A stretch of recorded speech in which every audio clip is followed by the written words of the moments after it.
975 тестирања и нови 175 заболени со COVID-19 во последните 24 часа.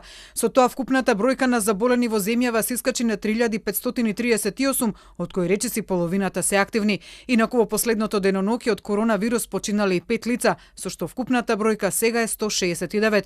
Скопје повторно е на врвот на листата со нови 131 случај и со вкупно 960 активни во моментов. По скопските општини се уште прв е Чаир со вкупно 209 случај, додека Бутел, Аеродром, Газибаба, Центар и Карпош имаат меѓу 72 и 76 активни случаи. Голем број од овие се асимптоматски, поради што Комисијата за заразни болести деновиве, по примерот на другите земји, ќе расправа дали тие ќе се бројат како заболени, иако би се земале предвид при епидемиолошките анкети и одредувањето самоизолација. И покрај ваквите бројки, министерот за здравство вели дека состојбата со вториот бран се смирува. Состојбата во Штип и во Тетовско постепено се смирува. Останува Скопје, особено населбата Чаир, каде што има најголем број на потврдени случаи.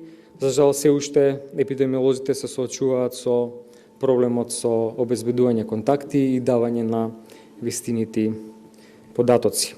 Токму давање на неточни податоци на родилка стави во изолација повеќе медицински лица на гинеколошката клиника и во приватна болница во Скопје, а денеска поради идентични случаи на недавање на податоци од страна на 3 родилки на гинекологијата во Чаир, во изолација се ставени 18 вработени.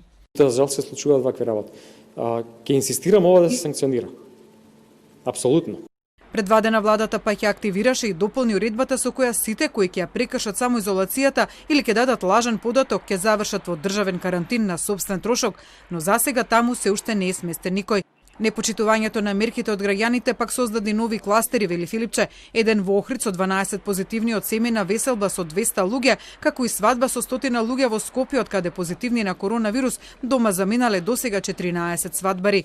Зголемениот број на ново заболени го зголеми бројот на лица, нивни контакти кои се во изолација. Тоа го зголеми обемот на работа на тимовите кои земаат брисеви од овие лица, па Министерството за здравство побара помош од армијата. Незин воено-медицински персонал ќе помага во собирање на контролните тестови на лицата во самоизолација, зашто на таков начин на терен ќе бидат активирани 3 до 4 тима. Заштита тројка.